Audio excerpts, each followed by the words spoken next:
Dumping yard কিংবা শিল্পনগরীর রাস্তার পাশে ছড়িয়ে ছিটিয়ে থাকা নীল রঙের এই পদার্থই ক্রোমিয়াম সালফেট।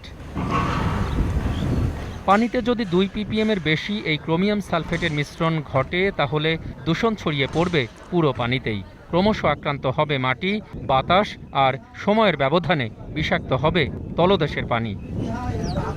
ওই ক্রোমিয়াম যদি নদীতে যায়, সেখান থেকে যদি সোয়েলে যায়, সোয়েল কন্টামিনেট করবে এবং সোয়েল থেকে এটা ভেজিটেশনে যাবে এবং ভেজিটেবলের মাধ্যমে আমাদের শরীরে আসবে। সো এটা একটা মারাত্মক ইম্প্যাক্ট দেশবাসীর উপরে পড়বে। এ তো গেল অনিয়মের একটি অধ্যায়। সাভার শিল্পনগরীতে লবণ শোধনের কোনো ব্যবস্থাই করেনি বিসিক, অথচ চামড়া বর্জ্যে টোটাল ডিজলভ সলিড বা লবণের মাত্রা হচ্ছে 2100 ppm।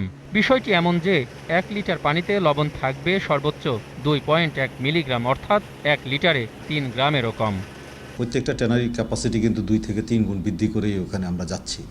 সুতরাং আমরা খুবই আশঙ্কান্বিত যে আমাদের এই সিটিপিটা সঠিকভাবে রান করবে না। অথচ চামড়া প্রক্রিয়াজাত করতে লবণ বর্জ্য বের হয় 20 থেকে 35,000 ppm। শোধনের ব্যবস্থা না থাকায় এই লবণ মাটিতে, বাতাসে কিংবা পানিতে মিশলে পরিবেশের কি অবস্থা হবে তা সহজেই অনুমেয়। কারণ প্রতি বছর চামড়া শিল্পে লবণ ব্যবহার হয় 1,50,00,000 কেজি।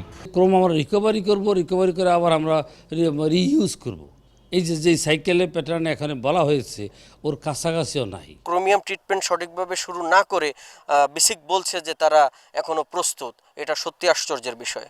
তবে সংশ্লিষ্ট অধিদপ্তরগুলোর ছাড়পত্র নিয়ে শিল্প বান্ধব নগরী গড়ার দাবি ভুক্তভোগীদের। কাঁচা চামড়া প্রক্রিয়া করতে গিয়ে যত ধরনের বর্জ্য নির্গত হয় তার মধ্যে সবচেয়ে মারাত্মক ভয়ঙ্কর হচ্ছে এই ক্রোমিয়াম।